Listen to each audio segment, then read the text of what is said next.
అందరికీ నమస్కారం. ఈ గింజలతో లక్ష్మీదేవిని పూజిస్తే దరిద్రం పోయి అదృష్టం వెతుక్కుంటూ వస్తుంది. లక్ష్మీ కటాక్షం కలగాలని ప్రతి ఒక్కరూ కోరుకుంటారు. తమ సంపాదన పెరిగి ధనవంతులు అవ్వాలని రాత్రి పగలు తేడా లేకుండా కష్టపడుతూనే ఉంటారు.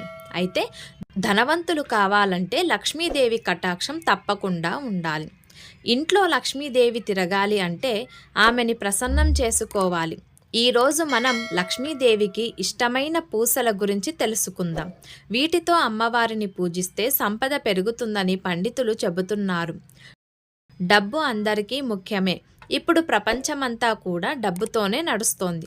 ఏ పని చేయాలన్నా డబ్బు కావాల్సిందే. చివరికి రక్త సంబంధాలు కూడా డబ్బుతోనే ముడిపడ్డాయంటే డబ్బుకున్న ప్రాధాన్యత ఏంటో అర్థమవుతోంది. అయితే డబ్బు అందరూ సంపాదిస్తారు, కానీ కొందరి దగ్గర మాత్రమే నిల్వ ఉంటుంది. అయితే సంపద పెరగాలన్నా దరిద్రం పోవాలన్నా లక్ష్మీదేవిని ఈ విధంగా పూజిస్తే ధనవంతులు అవుతారు. గురువింద గింజల గురించి చాలా తక్కువ మందికి మాత్రమే తెలుసు.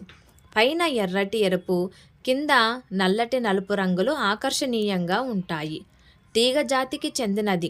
ఇవి లక్ష్మీదేవికి ఇష్టమైనవని చెబుతుంటారు. అంతేకాదు, ఆయుర్వేదంలో కూడా గురువింద గింజల గురించి ప్రస్తావన ఉంది. ఆయుర్వేదంలో ఈ గింజలలోని పప్పును కొన్ని రకాల మానసిక రుగ్మతలకు వాడుతుంటారు.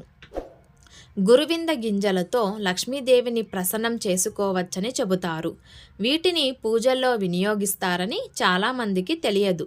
ఒకప్పుడు వీటిని బంగారం కొలిచేందుకు ఉపయోగించే ఈ గింజలను లక్ష్మీదేవి స్వరూపంగాను భావించేవారు. ఈ గింజలను ప్రత్యేకంగా పూజించి ఎరుపు బట్టలో కుంకుమతో పాటు ఉంచి బీరువాలో పెట్టుకుంటే ధనం అభివృద్ధి చెందుతుంది. లక్ష్మీ కటాక్షంతో పాటు సుఖ సౌఖ్యాలు కలుగుతాయి. ఈ గురువింద గింజలు చెడు నరదృష్టి, చెడు ప్రభావాలను తొలగించే గుణాలున్నాయి. సాధారణంగా గురువింద గింజలు అంటే పైన ఎర్రగా కింద నల్లగా ఉంటాయని అనుకుంటారు. నిజం చెప్పాలంటే ఈ గింజలే చాలామందికి తెలుసు. కానీ ఈ గింజలు ఆకుపచ్చ, తెలుపు, ఎరుపు, నలుపు, పసుపు రంగులలో కూడా ఉంటాయి. తెలుపు రంగు గింజలు కుజగ్రహ దోష నివారణకు, నలుపు రంగు గింజలు శనిగ్రహ దోష నివారణకు, పసుపు రంగు గింజలు గురుగ్రహ దోష నివారణకు, ఆకుపచ్చ గింజలు బుధగ్రహ దోష నివారణకు ఉపయోగపడతాయి. గ్రహ దోషాలు ఉన్నవారు వీటిని ధరించాలని జ్యోతిష్య శాస్త్రం చెబుతుంది. ఈ వీడియోలో గురువింద గింజల గురించి, అలాగే లక్ష్మీదేవిని పూజిస్తే ఎలాంటి ఫలితాలు కలుగుతాయో తెలుసుకున్నారు కదా. ఈ వీడియో కనుక మీకు నచ్చినట్లయితే ప్లీజ్ లైక్ చేసి మీ ఫ్రెండ్స్కి షేర్ చేయండి. అలాగే మా కొత్త వీడియోస్ మీకు వెంటనే చేరాలంటే మా ఛానల్ని సబ్స్క్రైబ్ చేసుకొని పక్కనే ఉన్న బెల్ ఐకాన్ని ప్రెస్ చేయండి. ధన్యవాదములు.